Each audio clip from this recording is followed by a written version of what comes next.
আসসালামু আলাইকুম রহমতুল্লাহি ওয়া আশা করি সবাই ভালো আছেন। আমিও ভালো আছি আলহামদুলিল্লাহ। নতুন কাজ পেলাম। নতুন কাজটা হচ্ছে কনসিল ওয়ারিং।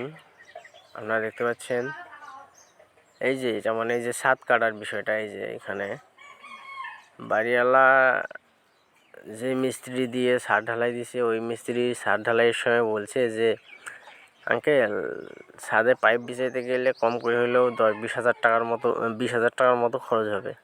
বাড়িওয়ালা তো সেই কথা শুনে তো কুপোকাত।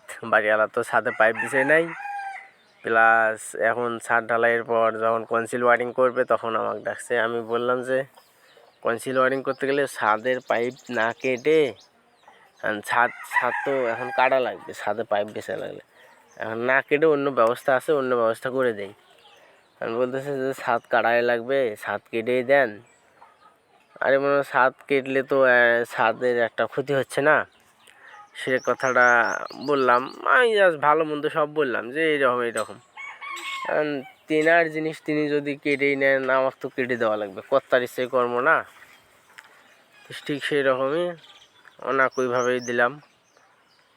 এখন মূল কথা হচ্ছে অভিজ্ঞ মিস্ত্রি দিয়ে কাজ করাইলে এই সমস্ত ভুলগুলো হয় না। আমি রাজমিস্ত্রি ওই বিষয়ে কোনো অভিজ্ঞতাই নেই। সে পাইপ ছাড়াই ঢালাই দিছে, এখন ওই ঢালাইটা